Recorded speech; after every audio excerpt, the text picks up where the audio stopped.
మహిమ ఘనత ప్రభావములు ఘనుడైన క్రీస్తు యేసు పరిశుద్ధ నామమునకు కలుగునుగాక. అందరూ చేతులెత్తి అలాగే యేసయ్యకు స్తోత్రం చేద్దాం. హల్లెలూయా, హల్లెలూయా, హల్లెలూయా. ప్రభువైన యేసుక్రీస్తు ప్రశస్త నామంలో ఏర్పాటు చేయబడిన ఈ ప్రత్యేకమైన సభలలో పాలు పొందడానికి ప్రభువు చూపిన కృపను బట్టి నేను ప్రభువును స్తుతిస్తున్నాను. నన్ను ప్రేమతో ఆహ్వానించిన షిలోహు ప్రార్థనా మందిరం దైవ సేవకులు పాస్టర్ అవినాష్ గారు, వారిని బట్టి పాస్టర్ గారు, వారి కుటుంబాన్ని బట్టి నేను ప్రభువును స్తుతిస్తూ, వారు ప్రభు కొరకు పడుచున్న ఈ ప్రయాస ఆత్మల రక్షణార్థమై సంఘక్షేమం కొరకు ప్రభు యొక్క పరిచర్యలో వారు పడుచున్నటువంటి ప్రయాసను బట్టి ప్రభువును స్తుతిస్తూ, పాస్టర్ అవినాష్ గారు అంటే ఒక ప్రత్యేకమైన గౌరవం. ఎందుకంటే వారు చాలా భారంతో దేవుని సేవ చేస్తున్నారు. పాస్టర్ గారికి నా హృదయపూర్వక వందనాలు. వేదిక మీద ఉన్న దైవజనులందరికీ, కనులైన దైవజనులందరికీ యేసయ్య నామములో వందనాలు. అందరికీ వందనాలండి. దేవునికి స్తోత్రం.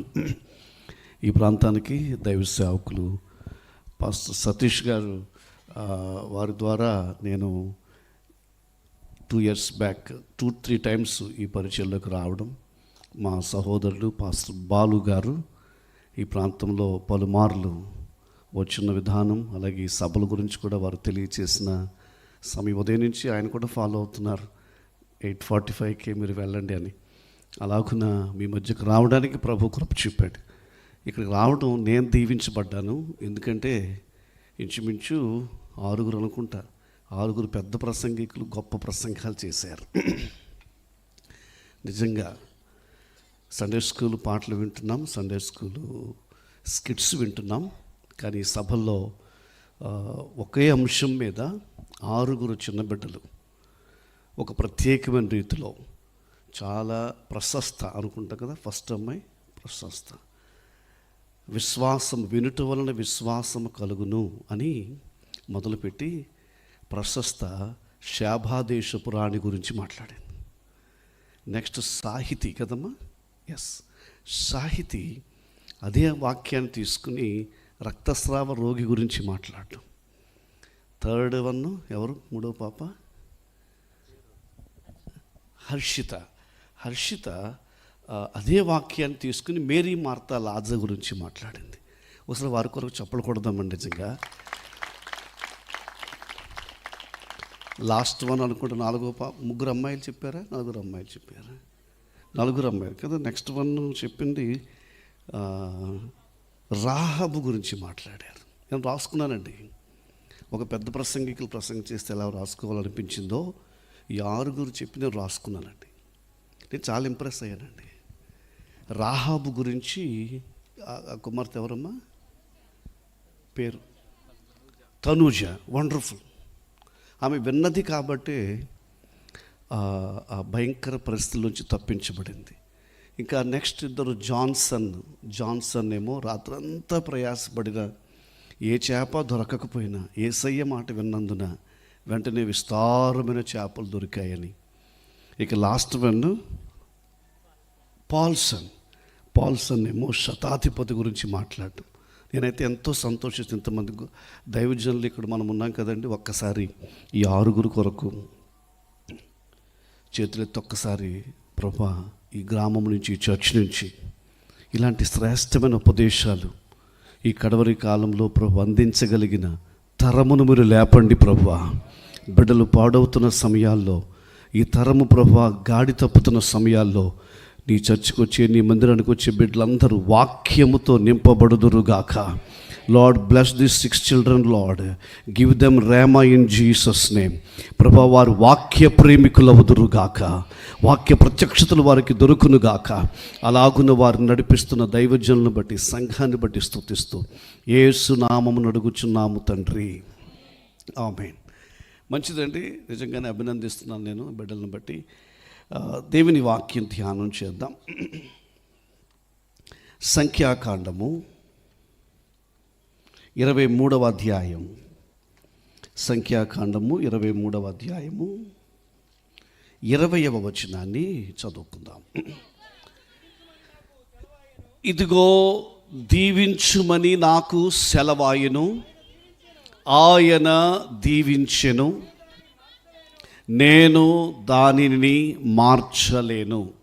చదవబడిన వాక్యమును ప్రభువు మన వినికిడిలో దీవించునుగాక. దయచేసి నాతో పాటు ఈ మాట అందరూ ఒప్పుకుందామా? ఇదిగో దీవించుమని నాకు సెలవాయెను, ఆయన దీవించెను, నేను దానిని మార్చలేను. నిశ్చయంగా ఈ రాత్రి సభల చివరి రాత్రి ఈ వచనంలో ఉన్న దేవుని మాట మనందరి పక్షంగా, మన పరిచర్ల పక్షంగా, మన యొక్క కుటుంబముల పక్షంగా ప్రభు నెరవేర్చునుగాక. ఆమేన్, హల్లెలూయా. I have received his command to bless them. He has blessed and I cannot reverse it. నేను దానిని మార్చలేను. దేవుడు నాకు సెలవిచ్చాడు, కమాండ్ చేశాడు, ఆజ్ఞాపించాడు. ఏమనంటే దీవించమనే నాకు ఆజ్ఞ జారీ అయ్యింది, దీవించమనే నాకు పైనుంచి సెలవు వచ్చింది, దీవించమనే పరలోకపు ఆజ్ఞ ఆయన దీవించేశాడు. నేను మాత్రం దానిని మార్చలేను.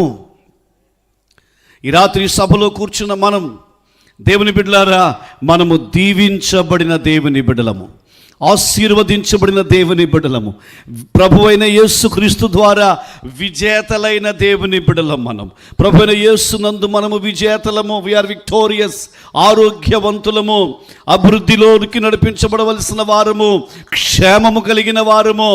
మనపై దేవుడిచ్చిన ఈ పరలోకపు ఆదేశాన్ని ఏ వ్యక్తి కానీ, ఏ శక్తి కానీ, ఏ పరిస్థితి కానీ మార్చలేదు, మార్చజాలదు. మార్చాలని, రివర్స్ చేయాలని ప్రయత్నిస్తున్నవాడు ఒక రాజుగారు.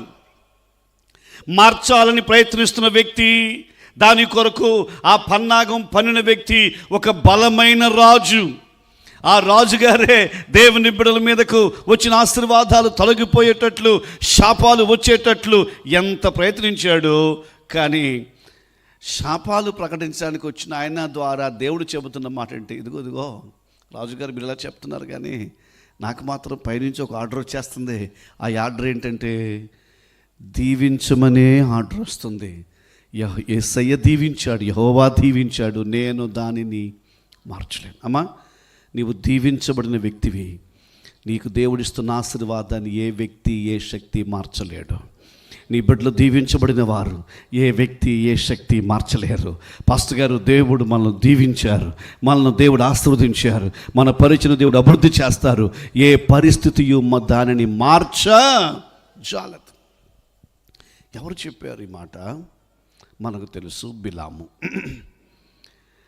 కొన్ని నిమిషాలు ఈ వాక్యాన్ని మనం ఆలోచన చేస్తే, దేవుని బిడ్డలు ఇశ్రాయేలీయులు ఐగుప్తు దేశం నుంచి బయలుదేరారు. ఐగుప్తు బంధకాల్లోంచి వారు బయలుదేరినప్పుడు 40 సంవత్సరాల అరణ్య యాత్ర. వాస్తవంగా 3.5 days, ఒకవేళ లేట్ అయితే 4 days, మరీ ఇంకా నత్తనడక నడిస్తే కూడా 40 రోజుల్లో రీచ్ అయిపోయే ప్రయాణాన్ని 40 సంవత్సరాలుగా దేవుడు చేశాడు. మనకు తెలుసు ఆ విషయం. ఈ 40 సంవత్సరాలు ఎందుకు దేవుడు చేశాడు ప్రయాణాన్ని అంటే, ఒకటి వారి అవిధేయత, స్వయంకృత అపరాధం. రెండవది ఏంటంటే, వారు ఒక 4 days, 4 రోజుల్లోనే రీచ్ అయిపోతే, 4 రోజుల్లో రీచ్ అయిపోతే బహుశా వారికి ఒక 4-5 గ్రామాలు మాత్రమే పరిచయం అవుతాయి. కానీ 40 సంవత్సరాల ప్రయాణాన్ని దేవుడు వారి కొరకు అలాగూ కలిగించడం ద్వారా ఎన్నో రాజ్యాలు, ఎన్నో దేశాలు, ఎన్నో ప్రాంతాలు వారికి పరిచయం అయ్యాయి. ప్రతి ప్రాంతంలో కూడా దేవుడు వారి పక్షంగా, నేను వీరి దేవుడను, నేను వీరి కొరకు కార్యాలు చేస్తాను అని దేవుడు ప్రకటించడానికి ఆలస్యం చేస్తూ వచ్చాడు. బ్రదర్, నీ లైఫ్లో దేవుడు కొన్ని వాగ్దానాలు చేశాడు. ఆ వాగ్దానాలు కొంచెం ఆలస్యం అవుతున్నాయి. అవి కొంచెం ఆలస్యం అనే దాంట్లో కూడా దేవుని ప్రేమ ఉంది, నీ పక్షంగా దేవుని ప్రణాళిక ఉంది. ఆలస్యం అయ్యే కొద్దీ దేవుని ప్రణాళికలో ఉన్నటువంటి ఔన్నత్యాన్ని గ్రహించగలిగితే దేవుని ఆలస్యం మనకెంతో మేలుగా మారుతుంది. సరే, ఈ ప్రయాణాలలో ఒక సంఘటన అందరికీ తెలిసిన విషయం అండి. కొంచెం నాతో పాటు అందరం కలిసి అందరం కలిసి పాట పాడారు, అందరం కలిసి ఆరాధన చేశారు. మంచి ఆరాధన. బ్రదర్ శ్రీకాంత్ గారు వండర్ఫుల్ వర్షిప్, స్పిరిచువల్ వర్షిప్ చేశారు, మంచి పాటలు పాడారు. నేనేం కోరుతున్నానంటే, ఇప్పుడు అంతమంది కలిసి పాట పాడుకున్నాం, ఆరాధన చేసుకున్నాం, ప్రార్థన చేసుకున్నాం, కాబట్టి ప్రసంగం కూడా అందరం కలిసే చేసుకుందాం. సో నేను ఒక్కడే చెప్పడం అలా కాదు, అందరం కలిసి వాక్యం కొత్త విషయాలు ఏం కాదు, అందరం కలిసి ఆలోచించేద్దాం. ఏం జరిగిందంటే, వారి ప్రయాణంలో నడిచేవారు 6 లక్షల మంది అండి, నడవలేని వారు ఇంకా చాలామంది ఉన్నారు. ఎంత చెప్పినా ఒక 10-15 లక్షల మంది ప్రజలు వీరు ప్రయాణంలో ఆ కాలం ముందు ఇప్పుడు ఎలాగో ప్రతి ఇంటికి ప్రహరీ గోడ ఉంటుందో, ఆ కాలం ముందు ప్రతి ప్రాంతానికి లేకపోతే ప్రతి ఊరికి ప్రాకారాలు ఉండేవి. ఆ సాయంకాలం అయ్యేటప్పటికి పెద్ద పెద్ద ఇనుప గడియలు వేసేసేవారు, తలుపులు పెట్టేసేవారు, డోర్ లాక్ చేసేసేవారు. అందుచేత వారు అంటే ఏ క్రొత్త వ్యక్తి కూడా ఊరిలోకి అనవసరంగా రావడానికి అవ్వదు ఆ కాలం ముందు. అలాంటి పరిస్థితుల్లో ఇశ్రాయేలీయులు ప్రయాణంలో వారు వెళ్ళొచ్చున్న మార్గాల్లో ఉన్న దేశాలు చుట్టూ ప్రాకారాలు ఉన్నప్పుడు వీరు వెళ్ళి పర్మిషన్ అడిగేవారు. సార్, మేము కనానుకు వెళుతున్నాం, ఐగుప్తు నుంచి బయలుదేరాం, మాకు కొంచెం మీరు దారిస్తే మేము వెళ్ళిపోతాము, మా ప్రయాణం ద్వారా మేము ఈ ప్రాంతం గుండా వెళ్ళడం ద్వారా ఏదైనా నష్టం కలిగితే మేము దాన్ని తప్పకుండా భర్తీ చేస్తాము అని రిక్వెస్ట్ చేసేవారు. కొన్ని దేశాలు వారు ఏం చేసేవారంటే అలాగే అని ఇచ్చేవారు. ఇవ్వడం ద్వారా ఆ ప్రాంతాలకు మేలు కలిగేది. ఎందుకంటే 10 లక్షల మంది ప్రజలు నడుస్తుంటేనండి ఆ ఊరిలో ఉన్న టీ కొట్టుకి ఎంత లాభం, ఆ ఊరిలో ఉన్న డ్రింక్ షాప్కి ఎంత లాభం, ఆ ఊరిలో ఉన్నటువంటి బిజినెస్ పీపుల్కి ఎంత లాభం, దేశానికి ట్యాక్స్ రూపంలో ఎంత లాభం, చాలా బాగుండేది. కానీ కొన్ని దేశాలు వారు, కొన్ని ప్రాంతాల వారు ఏమన్నారు, నో, వద్దు, మేము పర్మిషన్ అవ్వం అనేవారు. అప్పుడు మళ్ళీ రిక్వెస్ట్ చేసేవారు. వాళ్ళు అనేవారు, మేము ఇవ్వమండి అనేవారు. ఇక ఇవ్వము అంటే వేరే మార్గం గుండా వెళ్ళే మార్గాలు లేవిక, దేవుడు ఈ మార్గం గుండా వెళుతున్నాడు. వారు మరలా అడిగేవారు, సార్ మేము ఈ రూట్ గుండా వెళ్తాం, మీకే హాని చెయ్యం అని చెప్పినా సరే వారు మాత్రం ఒప్పుకునేవారు కాదు. ఇంక ఒప్పుకోకపోతే ఇంకేంటండి విషయం, అంతేగా, థ్యాంక్ యూ సార్, తిరగబడ్డం, యుద్ధం చేయడం అండి. యుద్ధమే. ఎంతమంది దైవజనం ఉంటే నాకు ఎంతో బలం అండి, ఎందుకంటే అదే కోరుతున్నాడు, అందరం కలిసి మాట్లాడుకుందాం వాక్యం. థ్యాంక్ యూ అయ్యగారు. యుద్ధమే జరిగేది. యుద్ధం జరిగితే ఏముండేది, తప్పనిసరిగా యుద్ధం అంటూ జరిగితే గ్యారంటీగా ఈ దేవుని బిడ్డలే గెలిచేవారు. ఆమేన్.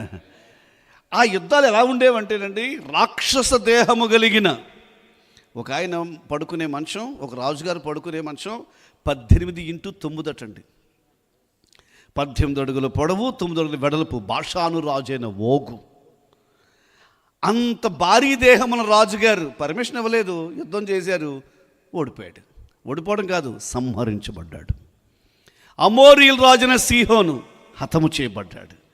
ఇక ఒకటే జరిగేది, పర్మిషన్ ఇచ్చారా ఆ ప్రాంతానికి మేలు వెళ్ళడానికి, పర్మిషన్ లేదా యుద్ధం ప్రకటించబడేది. యుద్ధంలో గ్యారంటీగా ఈ దేవుని బిడ్డలే గెలిచేవారు, వారు ఓడిపోయేవారు. ఇది జరుగుతుండగా ఈ 40 సంవత్సరాల ప్రయాణంలో మనము నేర్చుకుంటున్న ఈ రాత్రి మన కాన్సన్ట్రేషన్ ఒక ఘట్టం, ఒక ప్రాంతం. అదేంటంటే ఇంచుమించుగా ఇక చాలా సమీప ప్రాంతంలోకి వారు మోయాబు అనే ప్రాంతానికి దగ్గరలోకి వచ్చేసారు, ఆ సరిహద్దుల్లోకి వచ్చేసారు, ఆ ఎడారిలోకి వచ్చేసారు.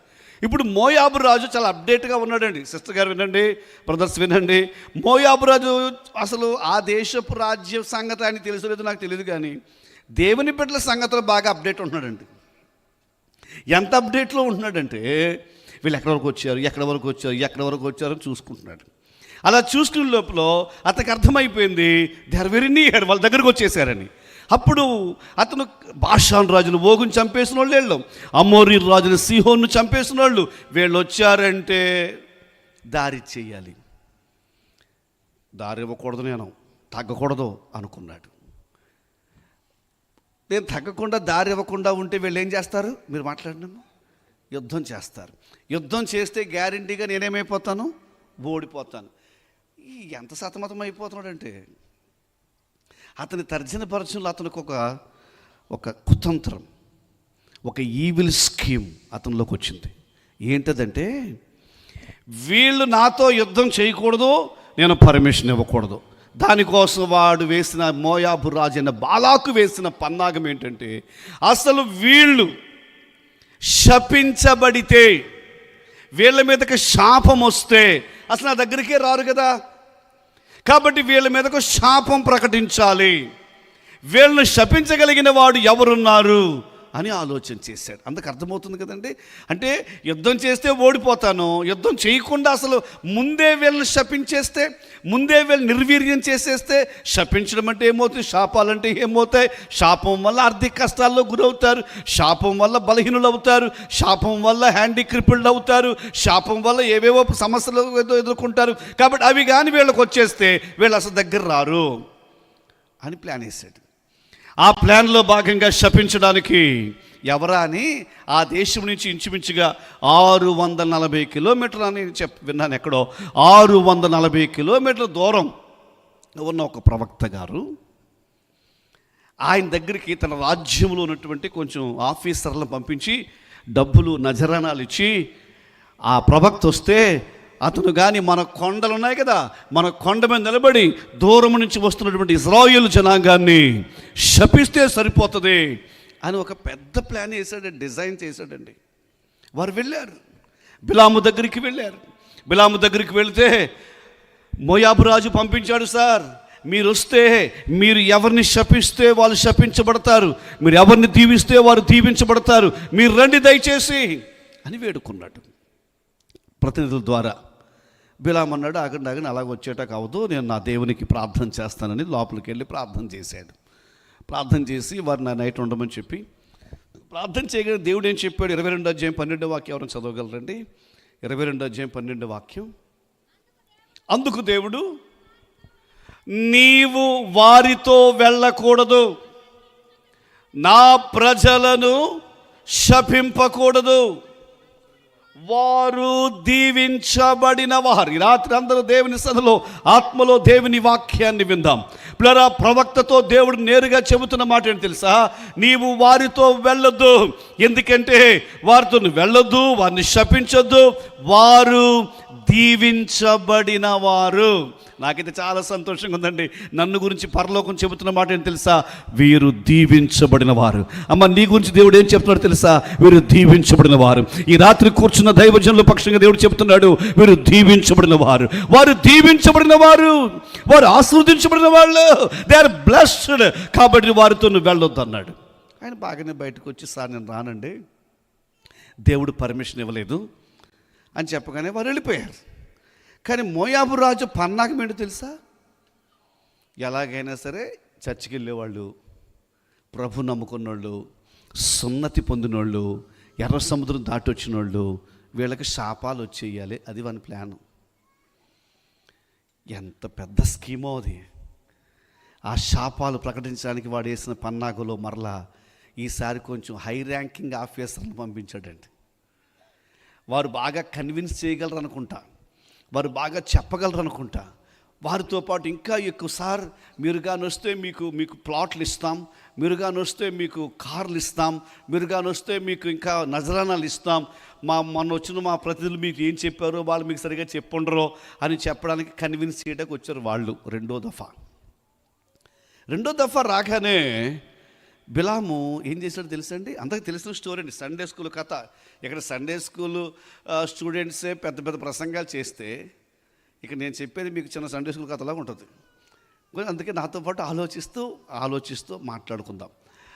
చూడండి, ఈయన మోకరించి ప్రార్థిస్తున్నాడు. ప్రభు అన్నాడు, ఏంటి అన్నాడు. ఏం కాదు ప్రభా, మొన్న వచ్చారు కదా, రాజుగారు పంపాడు కదా, వాళ్ళను నువ్వు పర్మిషన్ ఇవ్వలేదు కదా, నేను వెళ్ళిపోమని చెప్పాను. ఆ రాజుగారు మరలా కొందరిని పంపించాడు, ఏం చేయమంటారు తండ్రి అని ప్రార్థన చేశాడు. అప్పుడు వెంటనే దేవుడు అన్నాడండి, కొంచెం జాగ్రత్తగా వినాలండి, అది ప్రతి పాయింట్ మనసు పెడదాం. దేవుడు అన్నాడు వెంటనే, వాళ్ళు రమ్మంటున్నారా? అవును ప్రభా, వెళ్ళు అన్నాడండి. ఆశ్చర్యంగా ఉంది కదా. జస్ట్ 2 రోజుల క్రితం ఏమన్నాడు దేవుడు? వెనకొన్న వాళ్ళు చెప్తారా? ఏమన్నాడు? వెళ్ళొద్దు అన్నాడు. ఇప్పుడు ఏమంటున్నాడు? ఇదేంటండి, 2 రోజులకి ఈ ప్రార్థన వల్ల ఏం జరిగింది? దేవుడు నో అన్నాడు, తర్వాత మరలా వెంటనే ఎస్ అన్నాడు. ఇక అంతే, బయటకు వచ్చేసి సంతోషంగా చాలా హ్యాపీగా చెప్పేసాడు బిలాం, నన్ను వెళ్ళమంటున్నాడు దేవుడు, వచ్చేస్తున్నానని చెప్పి. నేను అనుకున్నప్పుడు ఫోన్లు లేవులేండి, ఉండుంటే వెంటనే అప్పటికప్పుడు మోయాబు రాజు అయిన బాలాక్కి అప్డేట్ చెప్పినట్టు వచ్చేస్తున్నాడు, మన బిలాం ప్రవక్త వచ్చేస్తున్నాడు అని చాలా హ్యాపీగా న్యూస్ వెళ్తుంది. తీరా వారు బయలుదేరారట. బయలుదేరుతుండగా ఏం జరిగింది తెలుసా? 22 వాక్యం ఒక్కసారి చూడగలరు. 22. అతడు వెళ్ళుచుండగా దేవుని కోపము రగులు కొనెను. దయచేసి ఒక్క 2 నిమిషాలండి, ఒక 3 పాయింట్లు అందరూ ఆలోచించాలని కోరుతున్నాను. ఒకసారి ప్రార్థన చేశాడు, దేవుడు అన్నాడు నో అన్నాడు. 2 రోజులాగా అదే వంశం ప్రార్థన చేశాడు, దేవుడు అన్నాడు ఎస్ అన్నాడు. దేవుడే ఎస్ అన్నాడు అని చెప్పేసి వెంటనే బయలుదేరాడు.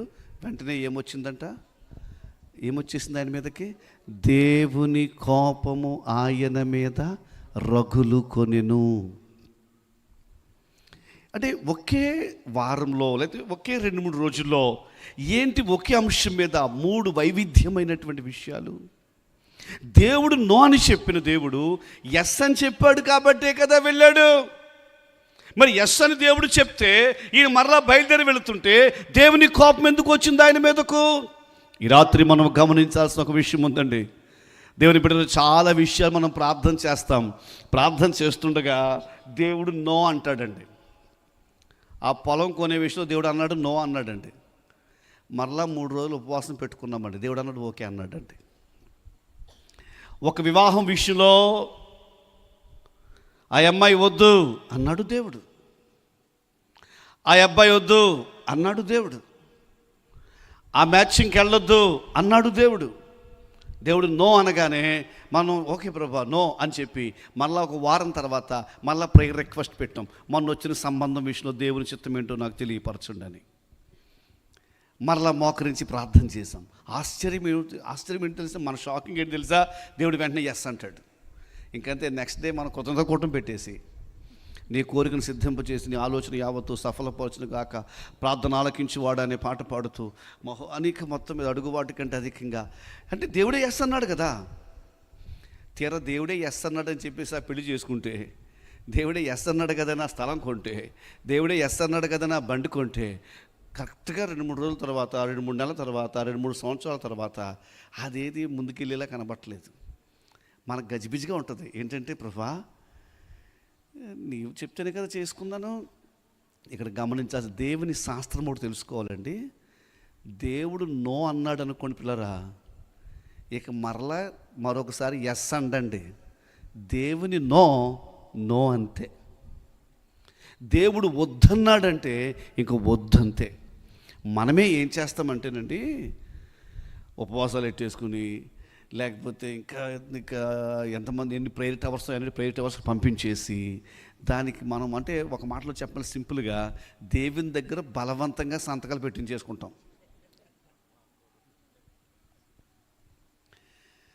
కొన్ని పర్యాయాలు దేవుడు మనకిచ్చినవన్నీ దేవుని చిత్తములోనివి కావు. దయచేసి ఆ విషయాన్ని గమనించాలి. మనం అడిగినవన్నీ పొందేశామని కదా, God has given us, God has granted to us, కానీ దట్ డజంట్ మీన్ అది దేవుని చిత్తమని కాదు. ఇజ్రాయేలులకు రాజును ఏర్పాటు చేయడం దేవుని చిత్తము కాదు. వాళ్ళు పదే అడిగారు, దేవుడే ఇచ్చాడు. కానీ దేవుడు ఏం చేస్తారో తెలుసా? ఇది భలే విచిత్రంగా ఉంటుంది. మన బిడ్డలు అడుగుతారు, ఐస్ క్రీమ్ అడుగుతారు, వద్దు అంటాము. మరల అడుగుతాడు, వద్దు అంటాము. సరిగ్గా ఏం జరుగుతుందంటే మనం వద్దనే కొలితే ఐస్ క్రీమ్ బండి ఆయన కూడా మన ఇంటి దగ్గరే హార్న్ వేస్తాడు. అప్పుడు ఇంకా పిల్లలు మరీ అడుగుతారు, మనం వద్దన్నాము, వాడు దొల్లేశాడు. అప్పుడు నువ్వేం చేస్తావు? వద్దన్న నువ్వే లోపలికి వెళ్ళి ఐస్ బండి దగ్గరికి వెళ్ళి ఉన్న దాంట్లో మంచిది కొనిస్తావు. సాయంకాలానికి రంప పట్టవచ్చు, సాయంకాలం జలుబు చేయొచ్చు, ఏదో జరగవచ్చు. ఇప్పుడు అంటే ఇచ్చేటప్పుడు వద్దన్నావు, కానీ ఇచ్చేటప్పుడు దేవుడు ఏం చేస్తాడు? మా తండ్రి ఏం చేస్తున్నాడు? ఇచ్చేది ఏదో కొంచెం మంచిదే కొంటున్నాడు. అలాగే దేవుడు చేస్తున్నాడు. మనలో ఈ రాత్రి చాలామంది దేవుని చిత్తములో లేనివి చాలా పొందేసుకున్నారు. దేవుని చిత్తం అంటే మనము కలిగి ఉన్నవన్నీ దేవుని చిత్తము కాదు. ఈవెన్ ప్రార్థన ద్వారానే పొందుకున్నామన్నవన్నీ కూడా దేవుని చిత్తము కాదు. అందుకనే యేసయ్య ప్రార్థిస్తూ గెత్సెమనే తోటలో ఏం ప్రార్థించారు అని అంటే, ప్రభువా నాకైతే ఆ సిలువను చూస్తున్నప్పుడు ఈ కప్పు తొలగించు నాయన, అయినను నా ఇష్టం కాదయ్యా నీ చిత్తమే. ఈ రాత్రి ఒక ప్రార్థనలో ఒక మార్పు చేసుకుందాం. మనము దేవుని దగ్గర బలవంతంగా సంతకం పెట్టించేసుకోవడం కాదండి. మనమే ఒక బ్లాంక్ పేపర్ మీద సంతకం పెట్టేసి ఏసైకి ఇచ్చేద్దాం. అర్థమైందండి? ఏసయ్యే నింపనివ్వండి, ఏసయ్యే చేయనివ్వండి, ఏసయ్యే ఇవ్వనివ్వండి. ఆయన ఏమి ఇస్తే అది దానికి సంతకం పెట్టేస్తున్నాను. ఆయన ఎక్కడికి వెళ్ళమంటే దానికి సంతకం పెట్టేస్తున్నాను. ఆయన ఏం చెప్పమంటే దానికి సంతకం పెట్టేస్తున్నాను. నా ఇష్టము కాదు, నీ ఇష్టమే. చాలా పర్యాయాలు మన పరిచర్యలో, మన సేవలో, మన కుటుంబాల్లో, మన బిడ్డల విషయంలో, మన ఉద్యోగాల విషయంలో, మన కెరీర్ విషయంలో దేవుని చిత్తంలో లేకుండా మనం తీసుకుని నలిగిపోతున్న సందర్భాలు ఎన్నో ఉన్నాయి. సరే, దేవుని కోపం రగిలిపోయిను. ఈయన గాడిద మీద వెళ్ళిపోతున్నాడు, పర్మిషన్ దొరికింది అనుకున్నాడు కదా. గాడిద మీద వెళ్తుంటే దేవుని దూత గాడిదకు కనబడింది. దేవుని దూత గాడిదకు కనబడి ముందుకు వెళ్ళనివ్వట్లేదు. ఆయనకేమో టైం అయిపోతుంది, రాజుగారు పిలిచారు, మరీ లేటుకి వెళ్తే కంగారు పడిపోతున్నాడు. ఆయన కంగారు పడుతుంటే ఏం చేస్తుంది తెలుసా? దాన్ని కొంచెం సీరియస్ అవుతుంటే ఆ గాడిద ఏం చేస్తుంది తెలుసండి? మీరు తప్పక 22-23-4 అధ్యాయాలు చదవండి. ఆ గాడిద ఏం చేస్తుందంటే, ఏ వైపు గోడ ఉంటే ఆ వైపుకు గోడకు తీసుకెళ్ళి ఈ కాలుకు, బిలాం ప్రవక్త గారు కాలుకి గోడ ప్రెస్ అయ్యేలాగా, షీ ప్రెస్డ్ హిస్ లెగ్, అతని యొక్క లెగ్ ప్రెస్ అయ్యేలాగా గోడ కొడుతుంది. ఇలాగెళ్ళిందని చెప్పి ఒక్క దెబ్బ వేస్తే ఆ వైపు గోడకు తగిలి ఈ కాలు ఫ్రాక్చర్ అయ్యేలాగా చేస్తుంది. ఈయన మనసులో ఏదో శోధన అనుకుంటున్నాడు తప్ప అసలు గాడ్స్ ప్లాన్లో లేని జర్నీ అనుకోవట్లేదు. అర్థమవుతుంది అందరికీ? ఈ ప్రక్క ఈ కాలు ప్రెస్ అవుతుంది, ఈ ప్రక్క ఈ కాలు ప్రెస్. దేవుని చిత్తములో లేనివి మన జీవితంలో మనం మొదలుపెట్టినప్పుడు సంకేతాలు అయితే దేవుడిచ్చాడండి. దేవుడిచ్చాడు. ఎవరికి వారు ఆలోచన చేసుకుందాం. దేవుడు ఇవ్వదగిన సంకేతాలు ఇచ్చాడు. అప్పుడైనా ఆయన ఆలోచించి ఉండాల్సిందే. దేవుని కోపం రగిలను కదా, దేవుని చిత్తం కాదు కదా, అసలు దేవుడు నో అన్నాడు కదా. లేదు, ఈ పాటికే చాలా దెబ్బలు తినేసామండి. తెలుగారు, ఇప్పటికే చాలా దెబ్బలు తినేసాం మనం. దేవుని చిత్తంలో లేని ప్రయాణం చేసి, దేవుని చిత్తంలో లేని కార్యాలు చేపట్టి, ఈ పాటికే దేవుడు ఎన్నో సంకేతాలు పంపాడు. నో అనే సంకేతాలు ఆయన చెప్పకనే చెప్పాడు, కానీ ఇంక ఈయన రీచ్ అయిపోయాడు. ఈయన రీచ్ అయిపోతే జరిగిన విషయం మనకు తెలుసు. ఇక అప్పటికే వార్త అందింది కాబట్టి ఘనమైన స్వాగతం పలికారు. అనుకుంటున్నాను బిలాం అనుకున్నాడు, ఇంత ఘనమైన స్వాగతం కోసమే మధ్యలో శోధనలు వచ్చాయని కూడా అనుకుంటున్నాడు. మనం అలాగ అనుకుంటాం. ఎందుకంటే ఆయనట కోడిలు సమర్పిస్తున్నాడట, స్వాగత సన్నాహాలు చేపట్టాడట. సాక్షాత్తు బాలాకు రాజు వచ్చాడు. రాజు వచ్చి, అయ్యా మీరు ఎవరిని దీవిస్తారు వారు దీవించబడతారు, మీరు ఎవరిని శపిస్తారు వారు శపిస్తారంటే, ఇంక 23 అధ్యాయంలో బిలాము ప్రవక్త మాటలు చూస్తే, okay arrange an altar for me, నా కొరకు 7 బలిపీఠాలు కట్టండి, 7 బలి అర్పణలు చేయండి అని ఆర్డర్లు వేసేస్తుంటే చక్క చక్క చక్క చక్క చక్క ఏర్పాట్లు జరిగిపోతున్నాయి. అంటే మనకు అర్థమయ్యే భాషలో చెప్తున్నానండి. బహుశా మోయాబు దేశపు ఛానల్స్ అన్నీ పెట్టారు. మోయాబు దేశపు ఛానల్స్ అన్నీ పెట్టారు. రాజుగారు మాట్లాడతారు, రాజుగారి పక్కన ఉంటాడు కదా, అది కూడా నేషనల్ మీడియాని పెట్టారు. అంటే ఒకేసారి నేషనల్ మీడియాలో నుంచి మొత్తం అక్కడ ఉన్నటువంటి దేవుని బిడ్డలు శపించాలి. అందుకు అర్థమవుతుందంటే అందరూ ఒకసారి దేవునికి స్తోత్రం చెప్తారండి. సరిగ్గా నేషనల్ మీడియా అండి, మళ్ళీ మామూలు మీడియా కూడా కాదు. మోయాబు నేషనల్ మీడియాలో మాట్లాడడం మొదలెడుతుంటే, మోయాబు దేశము రాజుగారు పంపినటువంటి ఆ నజరానాలు తీసుకోవడానికి ఉవ్విళ్ళూరుతున్న బిలాము ప్రవక్తపై దేవుని యొక్క పర్మిషను పరలోకము నుంచి ఇలాగ ఆర్డర్ వస్తుందని తెలుసా? ఇదిగో వీరు దీవించబడిన ప్రజలు, వీరు ఆశీర్వదించబడిన ప్రజలు, వీరిని శపించకూడదు. వెంటనే ఆయన చెప్తున్నాడు, వీరు ఆశీర్వదించబడిన ప్రజలు. మోయాబు రాజు బాలాక్ అనుకుంటాడు, సార్ ఇక్కడ సిగ్నల్ సరిగా లేదనుకుంటా సార్ అని ఇంకో కొండ మీదకు మార్చాడు. అక్కడ ఇంకా పవర్ఫుల్గా చెప్తున్నాడు, ఇశ్రాయేలీయులనగా ఆశీర్వదించబడిన ప్రజలు. దయచేసి ఇది ఒక కథలా కాదు తల్లి, నీ కుటుంబం గురించి దేవుడు చెబుతున్న మాట. మోయాబు స్పిరిట్ మన కుటుంబాల మీద ఏలుబడి చేస్తోంది. మోయాబు స్పిరిట్, మోయాబు కుతంత్రాలు మన సంఘాల మీద ఏలుబడి చేస్తున్నాయి. మోయాబు తంత్రములు మన పరిచయం మీద ఏలుబడి చేస్తున్నాయి. మనము శపించబడాలి, మనము దీవించబడకూడదు, మనము నెట్టివేయబడాలి, మనము రిజెక్ట్ అవ్వాలి. కానీ ఎంతమంది ఎన్ని ప్రయత్నాలు చేస్తున్నా పరలోకపు ఆజ్ఞ అయితే ఒక్కటే, వారు దీవించబడిన ప్రజలు, ఆశీర్వదించబడిన ప్రజలు, వారు ఆరోగ్యవంతమైన ప్రజలు, వారు విజయవంతమైన ప్రజలు. 7 చోట్ల కూడా ఫెయిల్ అయిపోయాడు. ఆయన అంటాడు, ఎందుకు పిలిచానండి, నేను ఎందుకు పిలిచాను? ఆయన అంటాడు, నన్ను ఏం చేయమంటారు సార్, నాకు అక్కడి నుంచి మాత్రం పర్మిషన్ రావట్లేదు. ఏమని? శపించడానికి. ఏం పర్మిషన్ వస్తుంది? ఎలాగో వచ్చావు కదా, వచ్చావు కాబట్టి ఇంకా వాళ్ళ ప్రయాణం బాగా జరిగేలాగా ఆశీర్వదించాయి అంటాడంటే దేవుడు. ఆమేన్, ఆమేన్. ఈ రాత్రి బిలాము స్టోరీలో నుంచి మనకు అర్థమవుతున్న ఒక విషయం, బాలాక్ అనే రాజు మోయాబు తంత్రం మనల్ని శపించాలనుకుంటోంది.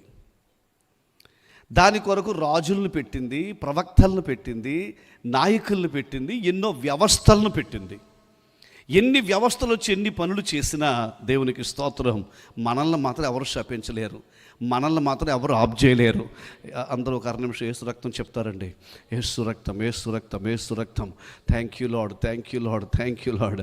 నువ్వు ప్రారంభించిన పనిని ఎవరు ఆప్ చేయలేరు, నువ్వు ప్రారంభించిన పనిని ఎవరు ఆప్ చేయలేరు. పాస్టర్ గారు, మీరు ప్రారంభించిన సేవను ఎవరు ఆప్ చేయలేరు. ఏ వ్యక్తి, ఏ శక్తి, even in the devil in the hell, నరకము నుండి ఏ శక్తియు కానీ, పాతాళము నుండి ఏ వ్యక్తి, ఏ శక్తియు కానీ, ఏ దురాత్మల సమూహము కానీ నీ పరిచయను కానీ, నీ కొరకు దేవుని ప్రణాళికను కానీ అడ్డగించజాలదు. బాలాకు రాజుకి అవ్వలేదు, మోయాబు రాజుకి అవ్వలేదు, ఎవరికి అవ్వలేదు. కానీ బిలాము చనిపోయాడు, మోయాబు చనిపోయాడు, కానీ ఆ స్పిరిట్ మాత్రం ఎప్పటికి కూడా పనిచేస్తుంది. అర్థమవుతుందండి? వ్యక్తిగా బిలాము చనిపోయాడు, వ్యక్తిగా మోయాబు రాజు చనిపోయాడు, వ్యక్తిగా మోయాబు రాజ్యం అంతమైపోయింది, కానీ ఆ స్పిరిట్ పనిచేస్తోంది. ముఖ్యంగా ఈ కడవరి కాలంలో ప్రకటన పుస్తకం మనం చదివినప్పుడు, బిలాము బోధన అనుసరించి వారు నీలో కూడా 2 స్పిరిట్లు పాత నిబంధన నుంచి అలా కంటిన్యూ అవుతున్నాయి. యెజబెల్ స్పిరిట్ ఒకటి, బిలాము స్పిరిట్ ఒకటి. ఈ మోయాబు తంత్రం ఏంటండి? ఎంతమందికి అర్థమైందండి? మోయాబు పన్నాగం ఏంటి చెప్పండి? Thank you. మనము శపించబడిపోవాలని వాడి ప్లాన్ అండి. ఇప్పుడు దేవుడైతే మనల్ని ఆశీర్వదించాడండి, కానీ ఆశీర్వదించబడిన మనము వ్యక్తి, శక్తి, పరిస్థితులు, అపవాది కూడా మనం శపించలేడండి, నేను నమ్ముతున్నాను. కానీ శాపాలు కానీ వచ్చాయంటే ఆ శాపాలు నేనే కొని తెచ్చుకుంటే తప్ప, అపవాదికి నేను డోర్ ఓపెన్ చేస్తే తప్ప వాడు నా ఇంట్లోకి రాలేడండి, రాలేడు. శాపానికి నేను డోర్ ఓపెన్ చేసుకుంటేనే వస్తాడు. ఈ రాత్రి నెమ్మదిగా, క్లుప్తంగా మోయాబు స్పిరిట్, మరలా చెప్తున్నాను, మోయాబు స్పిరిట్ మనం శపించబడ్డాం. ఈ శాపాలు మనకు ఎలా వస్తాయి? నమ్మిన దేవుని బిడ్డల మీదకి శాపాలు ఎలా వస్తాయి? అందరం కలిసి వేగంగా 1-2 తలంపులు ఆలోచించేది జ్ఞాపకం. మొదటి కుటుంబం బైబిల్లో ఎవరు? నాకున్న ఒక చిన్న బలహీనత ఏంటంటే అందరూ మాట్లాడాలని నా ఆశ. ఓకే, మీరు మాట్లాడి, మీకు తెలిసిందే అదే. మొదటి కుటుంబం ఆదాము హవ్వలు. వారికి ఎంతమంది కొడుకులు? కయీను, హేబేలు. అంటే 4 కదా. ఇప్పుడు కయీను పెద్ద అబ్బాయి. కయీను పెద్ద కొడుకు గురించి బైబిల్ ఏం చెప్తుంటే 4వ అధ్యాయం 9వ వాక్యం అనుకుంటా, ఆదికాండంలో ఏముంటుంది?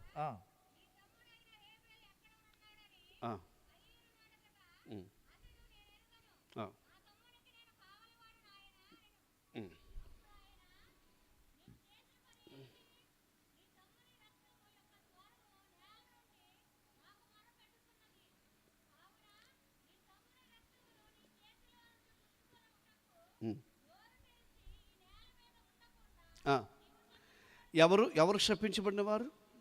నీవు. ఎవరు అంటున్నారు ఈ మాట? దేవుడు అంటున్నాడు. ఎవరితో? కయీను ఎవరండి? మందిరానికి వచ్చినాడు. కయీను ఎవరండి? కానుక ఇచ్చినాడు. అసలు చెప్పడం అందరికంటే ముందు కానుక ఆయన ఇచ్చాడు.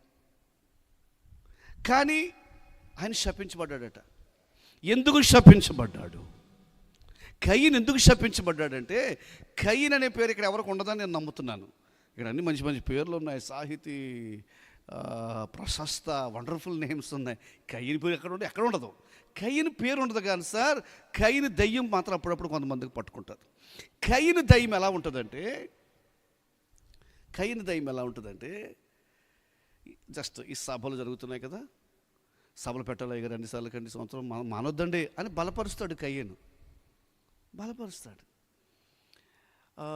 బహుశా కొంచెం బాగానే ప్రోత్సాహకరంగా ఉంటాడు. కానీ అదేమిటో తెలియదు, కానీ బలపరిచిన ఆయనే సభలో మొదటి రోజు చాలా లేటుగా వస్తాడు. అసలు వచ్చాడు లేదో కూడా కయ్యని తెలియదు. మరి రాలేదు కాబట్టి మధ్యాహ్నం 4 గంటలకే కొంతమంది వచ్చి కుర్చీలన్నీ సర్దారు. మధ్యాహ్నం 5 గంటలకే వచ్చి, సాయంకాలం 5 గంటలకే వచ్చి ఇవన్నీ సర్దారు. వాతావరణం కొంచెం మేఘావృతమైనందున కొంతమంది మోకాళ్ళు వేసి ప్రార్థన కూడా చేశారు. ఈ కయ్యని బ్రదర్ మాత్రం మధ్యలో వస్తాడు. ఇది సభలు ప్రోత్సాహపరిచిన ఆయనే మధ్యలో వస్తాడు. కాబట్టి పాస్టర్ గారు ఏం చేస్తారు, సహజంగా ఈ రోజైనా లేకపోతే సండేనైనా ఎప్పుడైనా ఓట్ ఆఫ్ థ్యాంక్స్లో చెప్పినప్పుడు తప్పకుండా ఈసారి పర్యాయము ఆ కుటుంబం చాలా బాగా సహకరించారు, ఈ పర్యాయము ఈ బ్రదర్స్ చాలా మంచిగా కుర్చీలు వేశారు అని చెప్తారండి. ఇంకంతేనండి, బ్రదర్కి పట్టేది కయ్యని దయ్యం. ఆ కయ్యని దయ్యం యొక్క లక్షణం ఏంటంటే సంఘములో పొగిడితే ఆయన్నే పొగడాలి, ఇంకెవరిని పొగడా కావదు. ఆయన పని చేసినా పని చేయకపోయినా, ఆయన వచ్చినా రాకపోయినా ఆయన్నే పొగడాలి, లేదా ఇంకెవరిని పొగడకూడదు. ఆయన్ని కాకుండా ఎవరినైనా పొగిడారా ఆయనకు వచ్చేంత కోపం. మీరు ఎంత సైలెంట్ అయ్యారేంటండి? అంటే ఇక ఆయన కయ్యని స్పిరిట్ ఎటువంటిదంటే ఆయన ఇతరులను పొగిడితే తట్టుకోలేడు. ఎంత కోపం వచ్చేసిందంటే దేవుడు మాట్లాడుతుంటే దేవునితో మాట్లాడకుండా బయటికి వెళ్ళి ఆ హేబేలును చంపేశాడు. మందిరములో, సమయపాపాన్ని బట్టి ప్రతి వివరం అనుకోవట్లేదు, but let me go directly. మందిరములో దేవుని సంధికి వచ్చి కోపగించుకునే వాళ్ళు శపించబడతారు. పాస్టర్ గారి మీద కోపగించుకునేవాళ్ళు, పాస్టరమ్మ గారి మీద కోపగించుకునేవాళ్ళు, తోటి విశ్వాసం మీద కోపగించుకునేవాళ్ళు. అదేమిటో చర్చికి వచ్చాక నీకు కోపం తగ్గాలి కానీ కోపం ఎక్కువైంది ఏంటమ్మా? పాట ఎవరిదని కోపగించుకునేవాళ్ళు, పేరు చెప్పలేదని కోపగించుకునేవాళ్ళు. కోపగించుకున్న కయ్యేను ఏమయ్యాడు? శపించబడ్డాడు. వాస్తవంగా నాకెందుకో కయ్యని గురించి చదివినప్పుడల్లా చాలా బాధ అనిపిస్తుంది, జాలి అనిపిస్తుంది. అసలు కయ్యని కదా దీవించబడవలసినాడు, కయ్యని కదా ఆస్వాదించబడవలసినాడు. ఆస్వాదించబడింది ఎవరు? హేబేలు బదులైన షేతు పుట్టిన వంశం దీవించబడ్డారు. మెతూషెల పుట్టాడు, 969 సంవత్సరాలు బ్రతికాడు. వారి వంశం నుంచి హానోకు వచ్చాడు, వారి వంశం నుంచి నోవాహు వచ్చాడు, వారి వంశం నుంచి లెమేకు వచ్చాడు. కానీ ఈయన కాదండి, ఇంకంటే డబుల్ బ్లెస్సింగ్స్ అన్ని కయ్యని లైఫ్లోకి రావాలండి. కానీ మందిరములో కోపగించుకోవడం కుటుంబానికి ఏం తెచ్చిందండి? బ్రదర్, దేవుడేమి నేను దీవించాడమ్మా, నీ కోపం వల్ల ఆశీర్వాదాలు పోతున్నాయి. ఈ సభలో ఈ రాత్రి కోపం తగ్గించుకో, కోపాన్ని విడిచిపెట్టు. మొదటి కారణం శాపానికి అది మోయాబు. మీరేమనుకుంటున్నారంటే నేను అంతేనండి, నేను కొండబద్దలు కూడా మాట్లాడేస్తాను, మీరు ఏంటని చెప్పండి. అదేమి కాదు, నేను మోయాబు స్పిరిట్ ట్రాక్లో పడేశాడు. మోయాబు తంత్రం అర్థమైపోయింది. ఏంటి తెలుసా? నీవు కానీ మందిరంలో కోపగించుకుంటే, దైవజనం మీద కోపగించుకుంటే నువ్వు శపించబడిపోతావు. అది వాడికి బాగా తెలుసు. So he is provoking you with the spirit of anger. రెండవ కారణంలోకి వెళ్ళిపోతాను. అది 9వ అధ్యాయం ఆదికాండం. నోవాహుకి ఎంతమంది బిడ్డలు? అందరూ చెప్పాలి దయచేసి. షేము, హాము, యాపేతు. Thank you sir. షేము, హాము, యాపేతు. ఈ ముగ్గురు 100 సంవత్సరాలు ఇంచుమించుగా వాళ్ళ నాన్నగారితో కలిసి కష్టపడ్డారండి. షేము, హాము, యాపేతు ముగ్గురు కష్టపడ్డారండి. ముగ్గురు చెక్కలు మోసారు, ముగ్గురు మేకులు మోసారు, ముగ్గురు కష్టపడ్డారు. ముగ్గురు తండ్రి దర్శనంలో, తల్లి దర్శనంలో చాలా సహకరించారండి. చేయవలసిన పనంతా చేశారండి. చెప్పాలంటే ఈ ముగ్గురు యొక్క ఫ్రెండ్స్ అందరూ తిరుగుతుంటే వీళ్ళు మాత్రం వాళ్ళ నాన్నగారి మాటే విన్నారండి. అమ్మ వింటున్నారు తల్లి? అంత మంచివాళ్ళండి వీళ్ళు ముగ్గురు. కానీ వీళ్ళ ముగ్గురు భార్యలు కూడా చాలా మంచివాళ్ళండి, వెరీ గుడ్ ఫ్యామిలీస్. కానీ విచిత్రం ఒక విషయం ఏంటి, 9వ అధ్యాయంలో జలప్రళయం తరువాత నోవాహు ద్రాక్ష తోట వేసుకుని ఆయన ద్రాక్షారసము త్రాగి మత్తుడై బట్టలు ఊడిపోయేటంత మత్తులోకి మత్తుడైపోయాడు. మీకు తెలిసిన స్టోరీయే. అప్పుడు వాళ్ళ చిన్న కొడుకు హామట బయటకు వచ్చి నాన్నకు బట్టలు లేకుండా పడిపోయినాడని తాగేసినాడని తెలిసి, అనయ్య షేమన్నయ్య, యాపేతన్నయ్య, నాన్న తాగేశాడు, నాన్న బట్టలు లేకుండా పడుకున్నాడు అని చెప్పాడట. అప్పుడు వాళ్ళిద్దరు ఏం చేశారంటే, ఇక హాము చెప్పిన విషయాన్ని తెలుసుకుని వాళ్ళిద్దరూ ఒక బట్ట పట్టుకుని వెళ్ళి నాన్న దిగంబరత్వాన్ని చూడకుండా బట్ట కప్పారు. ఇది జరిగింది కదా. నోవాహు నిద్ర నుండి లేచి, మత్తు నుంచి లేచి ఆయన అన్న మాట ఏంటి తెలుసా? కనాను శపించబడిన వాడై దాస్తగును, అతడు హాము కుమారుడు కదా. కనాను సన్ ఆఫ్ హాము అంటే ఏం జరిగింది తెలుసండి? హాము శపించబడ్డాడటండి. సార్, హాము శపించబడ్డ కారణం ఏంటండి? ఆయన వాళ్ళ నాన్నతో కలిసి చెక్కలు మోయలేదా? ఆయన వాళ్ళ నాన్నతో కలిసి 100 సంవత్సరాలు మేకులు మోయలేదా? ఆయన వాళ్ళ నాన్నతో కలిసి అన్ని పనులు చేయలేదా? చేశాడు. కానీ ఏంటో తెలుసా? అతను చేసిన ఒకే ఒక మిస్టేక్ ఏం తెలుసా? నాన్న గురించి బయట బ్యాడ్గా చెప్పాడు. తప్పు నాన్నదే. మనకు అనిపిస్తుంది అసలు ఎంత రీజనింగ్ చేసినా ఫాదర్స్ మిస్టేకే, కానీ బయటికి వెళ్ళి బ్యాడ్గా చెప్పాడు. చెప్పింది కూడా ఎవరెవరికో చెప్పలేదు. ఎవరికి చెప్పాడు? అన్నయ్యులకే చెప్పాడు. ఈరోజు ఎంత శాపమో తెలుసా? తల్లిగా అందరూ వింటారండి, నాతో అందరూ తెలుసుకోవాల్సింది, ఎవరైనా తల్లిని కానీ తండ్రిని కానీ నీ నోటితో అపహసిస్తే శాపం వచ్చేద్ది. మాకు అర్థమవుతుంది. నిన్నే కదా మదర్స్ డే జరిపారు, అందరూ selfie photos, happy mother's day, happy mother's day. నేను పెట్టేసుకున్నారు, ఇవాళ అమ్మ మాట అనలేదు. అసలు నేను రాత్రి వినుండరు. మరలా చెప్తున్నాను, ప్రేమతో చెప్తున్నానండి, ఎవరైనా తల్లిదండ్రులను కానీ గేలి చేసి మాట్లాడినా, తల్లిదండ్రులను అపహాస్యంగా మాట్లాడినా, చులకన చేసి మాట్లాడినా శాపం వచ్చేద్దండి. అంతే. ఈ రోజుల్లో నాకు హృదయంలో ఇటీవల ప్రభు నాకు ఇచ్చిన భారం, బాధ, వేదన ఏంటంటే, అసలు మనం నమ్మినదేమో ఆశీర్వదించే దేవుడిని నమ్మం, ఆశీర్వదించబడవలసిన వాళ్ళం. కానీ ఎందుకు ఈ బాధలు, ఎందుకు ఈ శాపాలు? ఎక్కడో తల్లిని తండ్రిని శపించావు నువ్వు. తల్లిని తండ్రి గురించి బ్యాడ్గా మాట్లాడావు, తల్లి తండ్రి గురించి హేళనగా మాట్లాడావు. నీ తల్లి నీ తండ్రి వారిని గురించి ఎట్టి పరిస్థితుల్లోనూ వారి గురించి నెగిటివ్ మాట్లాడకూడదు. అయ్యా, అర్థమవుతుందండి? ఈరోజు శాపం పోవాలంటే తల్లిదండ్రులు ఉంటే దయచేసి వారి దగ్గరికి వెళ్ళి హృదయపూర్వకమైన క్షమాపణ కోరండి. హృదయపూర్వకమైన క్షమాపణ కోరండి. హృదయపూర్వకంగా వారు మిమ్మల్ని క్షమించాలి. వారు ఎప్పుడో క్షమించేశారు. నేను చెప్పేది తల్లిదండ్రులు ఎప్పుడూ క్షమించేస్తారు. కానీ తల్లిదండ్రులను మనకు 2 తల్లిదండ్రులు. ఒకటి బయలాజికల్గా మనకు జన్మనిచ్చిన మన తల్లిదండ్రులు, రెండోది మనకు వాక్యంలో నడిపిస్తున్న మన సంఘ కాపర్లు, మనకు ఆత్మీయ తల్లిదండ్రులు. ఎంతమందికి అర్థం? మొదటి కారణం ఏంటి చెప్పండి? చర్చిలో కోపతాపాలు పెట్టుకున్న వాళ్ళకి ఏమొస్తాయి? 2, తల్లిదండ్రులను శపించకూడదు. శపించడం కాదు, తల్లిదండ్రులను హేళనగా మాట్లాడకూడదు. దేవుని తర్వాత మనము నిజముగా గౌరవించాల్సింది మన తల్లిని, మన తండ్రినండి. నీకు మేలు కలుగునట్లు నీ తండ్రిని తల్లిని, బైబిల్ గ్రంథంలో బెత్షెబా అనే ఒక తల్లి ఉంది. ఆ బెత్షెబా గురించి మనం అందరం కూడా ఎండగడతాం. కానీ మనమే అలా అంటే, ఆ కాలం ముందు బెత్షెబాను గురించి రాజభవనంలో ఎంత బ్యాడ్గా మాట్లాడుకుంటారు, బెత్షెబా గురించి ఎంత చిట్టగా చెప్పుకుంటారు. ఒక విషయం తెలుసా? బెత్షెబా కొడుకు రాజు అయ్యాడు. బెత్షెబా కొడుకు రాజు అవ్వగానే సొలొమోన్ సింహాసనం మీద కూర్చుండగా బెత్షెబా ఒకరోజు ఆఫీస్లోకి వచ్చింది. ఆమె అలా వస్తుంటే వాక్యం చెప్తుందంటే, అతడు రాజుగారు లేచి నిలబడ్డాడంటే ఎవరి కోసం? తల్లి కోసం. ఆయన నిలబడ్డాడంటే రాజు నిలబడితే ఏమవుతుంది సార్? మొత్తం రాజభవనం నిలబడిందండి. అతడు వెళ్ళి నమస్కారం చేశాడంట. ఇప్పుడు ఎవరైతే తల్లిని ఆడిపోసుకున్నారో, ఇప్పుడు ఆ తల్లికి అందరూ నమస్కారం చేసేలా చేశాడు కొడుకైన సొలొమోను. ఈ దినమంతా దయచేసి గమనించాలి. నేను మరలా చెప్తున్నాను, మీ తల్లి తండ్రి ఎవరికైనా బ్యాడ్ అవ్వచ్చేమో, నీకు మాత్రం కాదు. ఎందుకంటే వారు నీకు మంచి తల్లి, వారు నీకు మంచి తండ్రి. ఒకసారి మన తల్లిదండ్రుల కొరకు చేతులు దేవునికి స్తోత్రం చేద్దాం. ఏదో ఒక గంట సేపు ప్రసంగం వినడానికి మనం కూర్చోలేదండి. ఇంతకంటే శక్తివంతుల సందేశాలు మీరు వింటారు. కానీ నా హృదయంలో బాధం, శాపాలు పోవాలి. శాపం అంటే అమ్మా నాన్నను దూషించమన్నది ఇప్పుడు ఎవరి తంత్రం అన్నట్టు? ఇది మోయాబు తంత్రం. మనం శపించబడిపోవాలి, అది సాతానుగాడి ప్లాను. నువ్వు శపించబడాలంటే నీ తల్లిని తండ్రిని నువ్వు అవమానపరచకూడదు. ఎట్టి పరిస్థితుల్లోనూ అమ్మను నాన్నను సంతోషపెట్టడమే.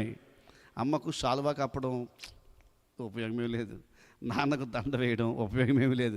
అసలు వారు దండలు కోరుకోరు, వారు శాలువాలు కోరుకోరు, వాటి వల్ల ఉపయోగం లేదు. కానీ వారితో నువ్వు సమయాన్ని గడుపు. Praise the Lord. వారితో నువ్వు మాట్లాడు, వారి వృద్ధాప్యం ముందు నువ్వు పట్టించుకో. ప్రభు ఆ కృప మనకిచ్చునుగాక. మూడవది, ఎందుకు శాపాలు వస్తాయి? ఒకటి, చర్చిలోనే కాదు, కోపగించుకోవడం శాపానికి కారణం. రెండు, తల్లిదండ్రులను అవమానపరిచావంటే ఏమవుతుంది? శాపం. మూడవది, శారమ్మ ఆమె 90స్లోకి వచ్చేసి 90లోకి వచ్చేసింది. కానీ ఆ కాలపు రాజులు ఆమె అందానికి ఆకర్షితులైపోయేవారు. 20వ అధ్యాయంలో చదవవసరం లేదు, జస్ట్ చెప్పుకుంటూ వెళ్ళిపోతాను. మరొక 2 మాటలు చెప్పి ప్రార్థన చేస్తాను. శారమ్మను అబీమెలెకు తీసుకెళ్తాడు.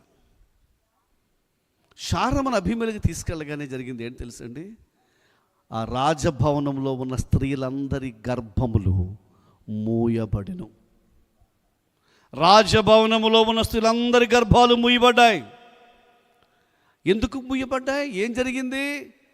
పరాయి స్త్రీని ఇంట్లోకి తెస్తే ఆ ఇంటి మీదకి శాపం వస్తుంది.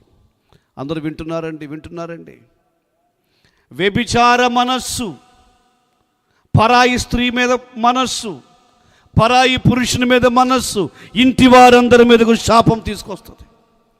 ఒక్క వ్యక్తి చేసే తప్పిదం, బహుశా ఆ వ్యక్తికి మాత్రమే కాదు, వ్యభిచారము, జారత్వము, పరాయి పురుషుని మీద, పరాయి స్త్రీ మీద చేసే తప్పిదాల వల్ల మొత్తం ఆ ఇంటంతటి మీదకు శాపం వస్తుంది. పిల్లరా, దేవుని వాక్యం మనకు స్పష్టంగా చూస్తాం. అక్కడ మనం శారాను బట్టి వారందరి గర్భములు మూయబడరు. యేసయ్య నామములో ఈ రాత్రి ఆ పాపము నుంచి విడుదల ప్రభువును గాక. ఆ పాపము నుంచి విడుదల, వ్యభిచారం నుంచి విడుదల కావాలి. వ్యభిచారం నుంచి విడుదల. వ్యభిచారపు మనస్సు అంటే, అసలు వ్యభిచారం అంటే పాత నిబంధనలో స్త్రీతో లైంగిక అక్రమ సంబంధం కలిగి ఉంటే పాపం. క్రొత్త నిబంధనలో ఒక స్త్రీని గూర్చి చెడు తలంపు కలిగి ఉంటేనే ఆల్రెడీ పరలోకంలో ఉన్నటువంటి రెడ్ బుక్లో రాసేసినట్టు ఏమంటే నువ్వు పాపం చేసినట్టే, వ్యభిచారం చేసినట్టే. ఆ మనస్సు వల్లే శాపాలు వస్తున్నాయి. ఈ సభ దేని కొరకు తెలుసా? అటువంటి పాపం వల్ల వచ్చిన శాపము నుంచి విడిపించడానికి దేవుడు ఈ సభను ఏర్పాటు చేశారు. ఎన్నో సభల్లో పాల్పొందావమ్మా, ఎన్నో సభల్లో వాక్యం విన్నారు బ్రదర్. కానీ రాత్రి ప్రభు కోరుతున్నాడు, నువ్వు శాపము నుంచి విడిపించబడాలి. హల్లెలూయా. వ్యభిచారపు మనస్సు ఒక వ్యక్తిని, ఆ వ్యక్తి ద్వారా ఇంతంతటి మీదకు ఏం తీసుకొస్తుంది? శాపం. మలాకీ ప్రవచనంలో మనకందరికీ తెలిసిన మాట, 9వ అధ్యాయం 3వ అధ్యాయం 9వ వాక్యం ఏముంటుంది? నా జనులు నా యొద్ద దొంగిలిచూనే ఉన్నారు, వారు శాపగ్రస్తులై ఉన్నారు. అంటే శాపానికి మరొక కారణం మలాకీ ప్రవచనంలో ఉన్నట్లు ఆర్థిక విషయంలో దేవునికి నమ్మకంగా లేకపోవడం. పాత నిబంధన సంఘం ఇశ్రాయేలీయులు దశమ భాగములు ఇవ్వని కారణము చేత వారు శపించబడ్డారట. ఆర్థిక శాపాలు వచ్చాయట. ఫైనాన్షియల్ ఖర్చు వచ్చిందంటే వాళ్ళకి, ఆర్థికంగా వారు శాపగ్రస్తులు అయిపోయారు. దేవునికి ఇవ్వవలసిన అర్పణలను మనము తప్పక ఇవ్వాలి, దశమ భాగమును మనము తప్పక ఇవ్వాలి. దేవునికి స్తోత్రం చేద్దాం. హల్లెలూయా. నేను గతం కూడా చెప్పానేమో నాకు తెలియదు, కానీ మరలా ప్రస్తావిస్తానంటే శాపం ఎలాగ వస్తుంది దేవునికి ఇవ్వకపోవడం. ఇప్పుడు ఏ సీజన్ అండి ఇది? ఏ ఫ్రూట్స్ దొరుకుతాయి? మామిడి పళ్ళు దొరుకుతాయి. ఇప్పుడు మామిడి పళ్ళు దొరికినప్పుడు అనుకుందాం, ఈ ఫస్ట్ లైన్లో కూర్చున్నటువంటి బిడ్డలందరికీ ఒక 2 ఎకరాల మామిడి తోట ఉందనుకోండి. ఆమెను చెప్పండి, దేవుడు ఇస్తాడు. ఓకే, ఇప్పుడు 2 ఎకరాల మామిడి తోటలో ఎన్ని చెట్లు వేయచ్చు అంటారు సార్? ఎకరానికి ఎన్ని మామిడి చెట్లు ఉండొచ్చు అంటారు? 30-40 అండి. ఒక 40 అండి. 2 ఎకరాలు 80 చెట్లు వేసారండి. 80 చెట్లకు కాసినటువంటి బైబిల్ ప్రకారం ఆ చెట్టుకు కాసిన మొదటి మామిడి పండు వాళ్ళు చర్చికి తేవాలి. వింటున్నారా? మీకు దేవుడు ఇస్తాడు, తీసుకురావాలి. ఓకే, 80 చెట్లు కదా, 80 కాయలు తేవాలి. అది బైబిల్ క్రమం, ప్రథమ ఫలం అంటారు దాన్ని. ఎందుకు తేవాలి అసలు చర్చికి ఎందుకు తేవాలంటే, ఇప్పుడు వారు మామిడి పళ్ళును చూడండి, ఆ మామిడి పళ్ళు దేనికి కాసాయి? చెట్టుకు కాసాయి. ఆ మామిడి చెట్టు ఎక్కడ వేశారు వీళ్ళు? భూమి మీద వేశారు. ఈ భూమి ఎటువంటిది? భూమి ఆదామును బట్టి శపించబడింది. అందుచేత శపించబడిన భూమిలో వేయబడిన మొక్క శపించబడింది. శపించబడిన భూమిలో వేయబడిన మొక్క శపించబడింది కాబట్టి శపించబడిన మొక్కకు వచ్చినటువంటి పండు కూడా శపించబడింది. కాబట్టి దేవుడు ఏం చెప్తారంటే, మీ చెట్టు మీద ఉన్నటువంటి ఆ మొదటి శాపమును నా మందిరానికి తీసుకురండి. మా మొదటి శాపము నా మందిరానికి తీసుకొస్తే యాజకునికి ఉన్న యాజక అభిషేకమును బట్టి ఆ శాపగ్రస్తమైన మొదటి శాపం మీద యాజకుడు చేతులుంచి ప్రార్థన చేయగా ఆ శాపము కొట్టివేయబడి ఆశీర్వదించబడుతుంది. ఈ మొదటి కాయ ఇక్కడ ఆశీర్వదించబడుతుంది కాబట్టి చెట్టు మీద ఉన్న మిగిలిన కాయలన్నీ ఏమవుతాయి? ఇప్పుడు అర్థమైందండి. ఇప్పుడు ఎందుకు తీసుకురావాలి, ఎందుకు తేవాలంటే, శాపము కొట్టివేయబడుట కొరకు ఫైనాన్షియల్ ఖర్చు పోవాలంటే దేవునికి ఇవ్వాలి, అంతే తప్ప దేవునికి లేదని కాదు.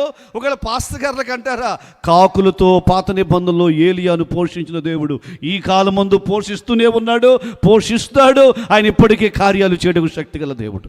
కానీ నా శాపం పోవాలంటే మాత్రం, నా ఆర్థిక శాపం పోవాలంటే మాత్రం నేను తప్పకుండా నా యొక్క అర్పణలు దేవుని సంధికి ఇంటిని పాది కష్టపడుతుండగా ఎందుకని మన జీవితాల్లో ఆర్థిక అభివృద్ధి రావడం లేదు? ఎందుకు మన జీవితాల్లో ఆర్థికంగా దీవించబడడం లేదు? ఎందుకంటే ఒకటే, మనం ఫైనాన్షియల్గా దేవునికి అర్పణ ఇవ్వడం లేదు. ఎన్ని పాయింట్లు చెప్పాను శాపానికి? మొదటిది, అందరూ మాట్లాడండి దయచేసి. మీకు ఎవరికి నా మీద కోపం లేదు కదమ్మా? కొంచెం గట్టిగా చెప్పండి. అలా అయితే ఎందుకని చెప్పండి? కోపం. 2, తల్లిదండ్రులను అవమానపరచుట. 3, వ్యభిచార మనస్సు. 4, దేవునికి ఇవ్వాల్సిన అర్పణలు ఇవ్వకపోవడం. మరలా చెప్తున్నాను, దేవుడు మనలను దీవించాడు. ఏ వ్యక్తి, ఏ శక్తి మనను ఆపు చేయజాలదు, ఏ వ్యవస్థ మనల్ని ఆపు చేయజాలదు. చాలామంది అనుకుంటున్నారు ఏమనంటే, దేవుని పరిచర్యకు చాలా ఆటంకాలు, అభ్యంతరాలు. కానీ దేవుని సేవకు ఒక మాట, ప్రోత్సాహంగా ఒక మాట చెప్తానండి. ఇవన్నీ సాతానుగాడు వాడుతున్న మైండ్ గేమ్ తప్ప విజయం మాత్రం దేవుని సేవకులదే. ఒకసారి అలా దేవుని స్తుతిస్తూ 3 మాటలు చెప్తాను. ఈ ప్రతికూల వాతావరణంలో సార్ దేవుడు లాస్ట్ ఇయర్ దేశమంతా నిర్గమాకాండము గూర్చి వినబడేటట్లు ఒక యవన బిడ్డ, జెమీమా అనే ఒక యవన బిడ్డను స్టేడియంలో నిలవబెట్టి దేవుడు మాట్లాడింప చేస్తే అందరు దేశమంతా ఈ దేవుని వాక్యాన్ని వినవలసి వచ్చింది ఈ ప్రతికూల వాతావరణంలో. దేవునికి స్తోత్రం. ఆ తర్వాత శాంసన్ అనే ఒక అథ్లెట్ను దేవుడు నిలబెట్టాడు. ఆ శాంసన్ చెప్పాడు, it is by God's grace అని చెప్పాడు. ఇప్పుడు మనకు తమిళనాడు ముఖ్యమంత్రి గారు, ఆయన క్రిస్టియనో లేదో నాకు తెలియదు, నాకు ఆ విషయం తెలియదు. కానీ ఒకటి మాత్రం తెలుసు, ఆయన ప్రమాణ స్వీకారం చేస్తున్నప్పుడు చాలా పెద్ద అక్షరాలతో జోసెఫ్ అని మాత్రం రాయించాడు. పిల్లరా, ప్రతికూల వాతావరణంలో దేవుడు చేస్తే చిన్నగా చేయడు. జెమీమా టాప్ లెవెల్లో, శాంసన్ టాప్ లెవెల్లో, జోసెఫ్ అనే పేరు. అసలు ఆయన ఏం చేయొచ్చండి? వాళ్ళ డాడీ పేరు సి జోసెఫ్ విజయ్ అని రాశారు కదా. కానీ వాస్తవంగా ఆయన ఏం రాయొచ్చు అంటే, అంతగా కావలిస్తే సీజే అని రాయొచ్చండి, సీజే విజయ్ అని రాయొచ్చు. అంతకు అదే తెలుసండి, సీజే విజయ్ అని రాయొచ్చండి. లేకపోతే సి చంద్రశేఖర్ జే విజయ్ అని రాయొచ్చండి. కానీ సి సైలెంట్ చేసి జోసెఫ్ అని పెట్టించారు. స్తుతించకుండా ఉండగలమా? ఆయన నాకు సెలవిచ్చెను, నేను దానిని రివర్స్ చేయలేను అని బిలామే చెప్పాడు. బిలాముకి అవ్వలేదు, ఎవ్వరికి అవ్వదండి. దేవునికి స్తోత్రం చేద్దామండి. మన ప్రాంతాల్లో ఏ శక్తికి అవ్వదండి, మన గ్రామాల్లో ఏ శక్తికి అవ్వదండి, మన ప్రపంచంలో ఏ శక్తికి అవ్వదండి. ఎందుకో తెలుసా? మనము జయశీలుడైన యేసు క్రీస్తు యొక్క వారసులము కాబట్టి వాటమి అనేది ఎటువంటిదో తెలుసా? అపజయం అనేది ఏంటి తెలుసా? It's a just mind game. వాడు జస్ట్ అలాగే ఓడిపోయారు అన్నట్టు చూపిస్తున్నాడు. ఓడిపోయినట్టు మనకు చూపిస్తున్నాడు. జార్జ్ బుష్ పాస్టర్ గారు పాడతారు కదండి, ఓటమి తప్పని రోజైనను ఓడిపోని. అంటే అసలు నిజంగా గ్యారంటీ ఓటమి అన్న రోజు కూడా మాత్రం ఓడిపోమట. హల్లెలూయా. నేను ముగింపులోకి వెళ్తున్నాను. 4 మాటలు నేర్చుకున్నాం, కానీ ఇవి మనం చేస్తే మాత్రం తెచ్చుకుంటున్నాం. అర్థమైందండి? Thank you sir. స్వయంకృత అపరాధం. మరొకటి చెప్పి నేను ముగిస్తాను. యేసు ప్రభు వారు ఈ ప్యాషన్ వీక్ అంటాం కదా, యేసయ్య గర్ధబంపై ఊరేగిన వారం, వారం శిలువ వారం. ఏం జరిగిందంటే ఆ నెక్స్ట్ డే, గర్ధబంపై ఊరేగిన నెక్స్ట్ డే మరునాడు బేతనీయ నుండి యేసు వెళ్ళుచుండగా ఉదయమైనప్పుడు, మత్తయి శుభవార్త 21వ అధ్యాయం 18-20, మార్కు శుభవార్త 11వ అధ్యాయం 12 నుంచి కనపడుతుంది. మర్నాడు ఉదయమందు యేసయ్య బేతనీ నుంచి వెళ్ళుచుండగా, ఉదయమందు ఆయన ఆకలిగొని ఆయన ఏం చేశారంటే అంజూరపు చెట్టు దగ్గరికి వెళ్ళారు ఫ్రూట్స్ తిందామని. కానీ అక్కడ ఏం లేదట, ఫ్రూట్ లేదట, ఫలాలు లేవు. వెంటనే యేసయ్య ఏం చేశారంటే దాన్ని శపించారు. కొంచెంసేపటికి పేతురు ఆశ్చర్యపోయి సాయంకాలం అయినప్పుడు ప్రభా మీరు శపించింది ఎండిపోయిందని చెప్పారు. ఒక మాట అండి, ఉదయమే ఆయనకి ఏమేసింది యేసయ్యకు? కొంచెం వెనక వాళ్ళు చెప్తారండి. ఉదయం మంది ఆకలి వేసినప్పుడు తినేదాన్ని ఏమంటారండి? బ్రేక్ఫాస్ట్, టిఫిన్ అంటారు. టిఫిన్లో మనమైతే ఏం తింటామండి? మనం మాట్లాడండి అమ్మా. ఉదయం టిఫిన్లో ఏం తింటాం? ఇడ్లీ, పూరి, బజ్జీ, గారి, అంతా ఆయిలే పొద్దుటే తినేది. యేసయ్య అయితే ప్రొద్దుటే టిఫిన్కి ఫ్రూట్స్ తింటారండి. యేసయ్య ఉదయమే ఫ్రూట్స్ తింటారండి. అందుకని యేసయ్య ఆకలి వేసినప్పుడు వెంటనే చెడు దగ్గర ఫ్రూట్స్ తింటానికి. యేసయ్య నామంలో మనము ఇక మీదట కొంచెం యేసు లైఫ్ స్టైల్ చదువుదాం. ఆమేన్. ఫ్రూట్స్ మనం ఏం చేసామంటే ఫ్రూట్స్ అంటే మనకేం తెలుసా? పేషెంట్ ఫుడ్ అండి. ఫ్రూట్స్ అంటే మనకు పేషెంట్ ఫుడ్. కానీ అసలు ఫ్రూట్స్ ఎందుకు? పేషెంట్ అవ్వకుండా ఫుడ్. కానీ మనం దాన్ని ఏం చేస్తాం? పేషెంట్కి ఇస్తాం. పేషెంట్ కూడా 4 days 5 days డాక్టర్ చెప్పిన 6 రోజులు మాత్రం అది తిని ఇక నెక్స్ట్ డే నుంచి మళ్ళీ బజ్జీ, గారి. యేసుప్రభు మాత్రం ఏం చేశారు? ఫ్రూట్స్ తీసుకున్నారు. సో తీరా ఫ్రూట్స్ దగ్గరికి వెళ్ళేటప్పటికి ఏం జరిగిందంటే ఫ్రూట్స్ లేవు. యేసయ్య వెంటనే దాన్ని శపించారు. ఆశ్చర్యం అండి, యేసయ్య వెంటనే శపించడం ఏంటి? యేసుప్రభు వారు ఫ్రూట్స్ దొరకనంత మాత్రం శపించారా? మనకు తెలిసిన అర్థమే. అది కేవలం ఒక సాధారణమైన ఆకలి కొరకు అని శపించింది కాదు, ఒక పరమార్థం దాంట్లో దాగి ఉంది కదా. ఇక్కడ ఇంకా స్పష్టంగా ఒక మాట రాయబడి ఉంది. ఏంటి తెలుసా? అది అంజూరపు పండ్ల కాలము. ఇది మరీ బాగాలేదు కదండి అన్నమాట. అది ఆ ఫ్రూట్ సీజన్ కాదు, మ్యాంగో సీజన్ కానప్పుడు నవంబర్లో మ్యాంగో కావాలంటే ఏం బాగుంటుంది? ఇప్పుడు సీతాఫలం కావాలంటే ఏం బాగుంటుంది? అలాగ అడుగుతున్నాడు యేసయ్య. దాన్ని శపించాడు. అనగా ప్రభు ఏం కోరుతున్నాడంటే పండ్ల కాలము కాని టైంలో కూడా, సీజన్ కాని కాలములో కూడా ఫ్రూట్స్ ఫలించాలని దేవుడు కోరుతున్నారు. హల్లెలూయా, హల్లెలూయా, హల్లెలూయా, హల్లెలూయా. మనము కాయవలసిన ఫలం ఏది? ఆత్మ ఫలము. అందరూ చెప్తారండి, గట్టిగా చెప్తారండి. ఆత్మ. ఈ ఆత్మ ఫలము ఎప్పుడు నిజంగా పండాలి అంటే మనలో సీజన్ కానప్పుడు పండాలి. అందరూ వింటున్నారా తల్లి గారు? జస్ట్ ఉదాహరణ చెప్తాను. నోవాహు ఉన్నాడు కదా. నోవాహు కాలం ఏ కాలం? తినడం, త్రాగడం, పెళ్లి చేసుకోవడం, గృహాలు కట్టుకోవడం. భలే ఉందండి ఆ సిస్టమ్. తినడం, త్రాగడం, గృహప్రవేశాలు, వెడ్డింగ్ కార్డులు అండి ఎక్కువ. ఇంకవే.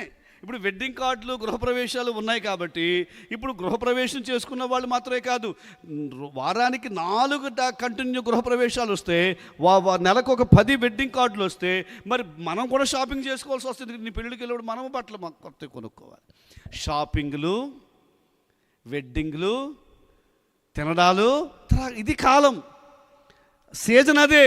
కానీ ఆ సీజన్లోనట దేవునికి స్తోత్రం, అందరూ పెళ్ళిళ్ళకి వెళ్తుంటే అందరూ గృహప్రవేశాలకు వెళుతుంటే ఈ నోవాహు కుటుంబం మాత్రం హల్లెలూయా దేవుడు చెప్పిన దర్శనం మేరకు చెక్కలు పట్టుకుని, దేవుడు చెప్పిన దర్శనం మేరకు మేకులు పట్టుకుని, దేవుడు చెప్పిన దర్శనం మేరకు మాత్రం ఆ ఎండలో పడి, వర్షంలో పడి, మంచులో పడి వెళ్ళి దేవునికి ఒక దేవుడు చెప్పినట్లు ఒక వాడ కడుతున్నారు. అదే అన్సీజన్లో దేవుని కొరకు పండిన ఒక అద్భుతమైన పంట. హల్లెలూయా, హల్లెలూయా. ఈ రాత్రి ఏ పాస్టర్ గారి కొరకు నాకు తెలియదు, కానీ పాస్టర్ గారు మీ కొరకు ప్రభు ఒక మాట, మీరు కూడా ప్రభు కొరకు అలాగ కష్టపడుతున్నారండి, మీరు కూడా అలాగ ప్రభు కొరకు ప్రయాసపడుతున్నారండి. అందరూ వారి వారి విధానాల్లో ముందుకు ట్రెండ్ అండి అలాగే వెళ్ళిపోతుంటే, విధానం ఇలాగే ఉంది అలాగే వెళ్ళిపోతుంటే, మీరు మాత్రం అలా కాకుండా నోవాహు కుటుంబం వలె కష్టపడుతున్నారు. దేవుడు మీ నుండి ఆయన తన ఆకలి తీర్చుకుంటున్నారు. హల్లెలూయా, హల్లెలూయా, హల్లెలూయా. దానియేల్ ప్రార్థన చేయకూడదు, మోకరించకూడదు, కానీ ఆ టైంలో అందరికీ కనబడేటట్లు నిండు మోకాళ్ళు వేసి యెరూషలేము వైపు కిటికీలు తెరిచి చేతులెత్తి ప్రార్థన చేస్తున్నాడు. అసలు చెప్పాలంటే ఏ సీజన్ అంటే అది ఎవరు ప్రార్థన చెయ్యకూడని సీజన్, కానీ ఆ టైంలో ఆయన ఏం చేస్తున్నాడు? అది దేవుని ఆకలి తీర్చిన ఫ్రూటు. అర్థమవుతుందండి. దేవుని ఆకలి తీర్చగలిగిన ఫ్రూట్స్గా మనం ముందుగాక. ప్రభు తప్ప ఎంతమంది ఆశపడుతున్నారు? ఈ రాత్రి సభలోంచి దేవుడు ఒక తరాన్ని సిద్ధపరుస్తున్నారు, దేవుడు ఒక తరమును సిద్ధపరుస్తున్నారు. పాస్టర్ గారు మీరు ఆ 6 బిడ్డలకి వాక్యం ఇచ్చారు కదా, అది కేవలం ఏదో వారు ప్రాక్టీస్ చేసిందని నేను అనుకోవట్లేదు, కేవలం వారు ఏదో సాధారణమైన ఒక ప్రోగ్రామ్గా నేను భావించట్లేదు. నేను ప్రవచనాత్మకంగా నమ్ముతున్నాను. దేవుడి పరిచయం నుంచి, ఈ ప్రాంతాల నుంచి ఒక తరమును దేవుడు సిద్ధపరుస్తున్నాడు. ఎండిన నేలలో దేవుడు ఒక అద్భుతమైన సెలయేర్లు పుట్టించే దేవుడు, అరణ్యములో నీటి బుక్కలు పుట్టించే దేవుడు. ఈ ప్రాంతము నుండి దేవుడు ప్రవక్తను లేపుతాడు, ఈ ప్రాంతము నుండి దేవుడు వాక్యోపదేశం లేపుతాడు, ఈ ప్రాంతం నుంచి దేవుడు దేవుని కొరకు శూర కార్యములు జరిగించే వారిని దేవుడు లేపుతాడు. అందరూ ఒకసారి చేతులెత్తి అలాగూ ప్రభువును స్తుతిద్దామండి. ఈ సభల తదుపరి ఒక రివైవల్ స్టార్ట్ అవుతుంది, ఒక ఉద్యమం స్టార్ట్ అవుతుంది. దేవుడు కొందరిని లేపి అర్ధరాత్రి వేళ దేవుని మోకరించే వారిని దేవుడు లేపబోతున్నాడు. కొన్ని దేశాల కొరకు విజ్ఞాపన చేసే వారిని దేవుడు లేపబోతున్నాడు. వాక్య ప్రేమికులను దేవుడు లేపబోతున్నాడు. ఒక్కొక్కరు 10 మందిని సంవత్సరానికి యేసయ్య దగ్గరికి నడిపించే వ్యక్తులను దేవుడు ప్రతి సంఘములో ఇవ్వబోతున్నాడు. నమ్మకమైన పరిచారకులు దేవుడు ఇస్తాడు. దేవుడు అన్ సీజన్ లో ఒక సీజనల్ ఫ్రూట్ ను దేవుడు కోరుతున్నాడు. ఆయన ఆకలి తీర్చే వ్యక్తిగా నీవు ఉండాలని దేవుని ఆశ. ఆయన ఆకలి తీర్చే వ్యక్తిగా నీవు ఉండాలని దేవుని ఆశ. నోవాహు ఆయన ఆకలి తీర్చాడు, దానియేలు ఆయన ఆకలి తీర్చాడు, షడ్రక్ మేషక్ అబేద్నెగో ఆయన ఆకలి తీర్చారు, మొర్దెకై ఆయన ఆకలి తీర్చారు. ఆ వ్యక్తి ఇక్కడ ఉన్నాడండి, ఆ మొర్దెకై ఇక్కడ ఉన్నాడండి, ఆ దానియేలు ఇక్కడ ఉన్నాడండి, ఆ షడ్రక్ మేషక్ అబేద్నెగో ఇక్కడ ఉన్నారండి. ఈ కడవరి కాలంలో మనం సోషల్ మీడియాలో చూస్తున్న వార్తలు వేరు, దేవుడు సిద్ధపరచుకుంటున్న ఫలము వేరు. అందరు లేచి నిలబడదామా? హల్లెలూయా, హల్లెలూయా, హల్లెలూయా, హల్లెలూయా. ఒక్క 3 నిమిషాలండి, దయచేసి చేతులెత్తి లేక చేతులు జోడించి నిన్ను దేవుడు ఒక స్పెషల్గా దేవుడు చూస్తున్నారు, ఒక ప్రత్యేకించిన వ్యక్తిగా దేవుడిని చూస్తున్నాడు. ఆయన ఆకలి తీర్చే ఫలముగా నీవు ఉండాలి దేవుడు చూస్తున్నాడు. ఎన్ని ప్రమాదాల నుంచి తప్పించాడండి. అందరూ కళ్ళు మూసుకుని లెట్స్ క్లోజ్ అవర్ ఐస్. ఎన్ని ప్రమాదాల నుంచి తప్పించాడండి, ఎన్ని భయంకరమైన సమస్యల గురించి తప్పించాడండి. ఎందుకో తెలుసా? నీవు ఆయన ఆకలి తీర్చే వ్యక్తివని, నీవు ఆయన దాహము తీర్చే వ్యక్తివని, అన్ సీజన్లో దేవుని కొరకు ఫలించే ఒక ఫ్రూట్గా నీవు ఉండాలి దేవుని ఆశ. ఎందుకు నిర్లక్ష్యం చేసినట్టున్నావు? అలా చెయ్యకపోతే మాత్రం శాపమే, దయచేసి స్వరమెత్తి నోరు తెరిచి హృదయం తెరిచి, ఇది ప్రార్థించే సమయం అండి, ఇది ప్రార్థించే సమయం.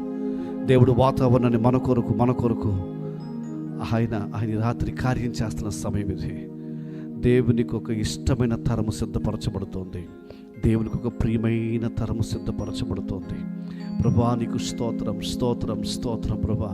నీ ఆకలి తీర్చే వ్యక్తిగా నన్ను సిద్ధపరచును ఆయన, నీ దాహము తీర్చే వ్యక్తిగా సిద్ధపరచును ఆయన.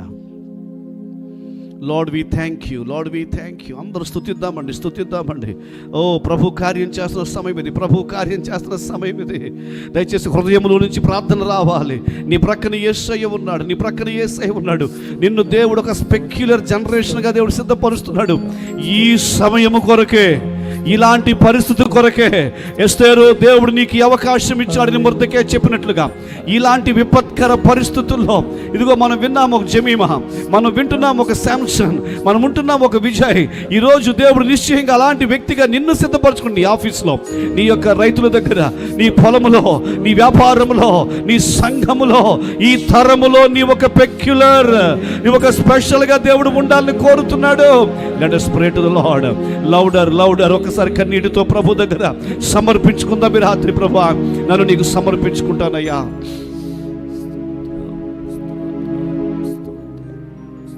దేవుని వాక్యంలో దేవుని బిడ్డలారా, ఒకవేళ నిజంగా వాక్యం అర్థమైతే ఆయన ఆకలి తీర్చే వ్యక్తిగా నేను ఉండాలనుకుంటున్నాను. మోయాబు తంత్రంలో పడిపోను, మోయాబు పన్నాగములో పడిపోను. నా దేవుడు నన్ను దీవించాడు, నన్ను దేవుడు ఆశీర్వదించాడు, నా దేవుడు ఆరోగ్యం ఇచ్చాడు, నా దేవుడు నన్ను విజేతగా నిలబెట్టారు. ఇక మీదట వెన్నుదిరుగను, నా కొరకు ప్రార్థించండి అన్న వారు ఎవరైనా ఉంటే ఎవరు కళ్ళు తెరవద్దు. సహాయం చేసే యేసయ్య మన మధ్య ఉన్నారు. ఆయన వైపు చేతులు పైకెత్తుదామా? అందరూ మన చేతులు పైకి చూపుతాం, ప్రభుకు సమర్పించుకుందాం. Lord we thank you. చేతులెత్తిన వారు ఒకసారి యేసయ్యతో చెప్పండి, యేసయ్య హెల్ప్ మీ లార్డ్, నాకు సహాయం చేయండి ప్రభు. ఒక నోవాహు కుటుంబం లాగా నా కుటుంబం, ఒక దానియేలులాగా నా ప్రార్థన జీవితం, ఒక షడ్రక్ మెషక్ అబెద్నెగోలాగా అన్ సీజన్లో దేవుని కొరకు ఫలించే వ్యక్తిగా నన్ను చేయండి ప్రభువా.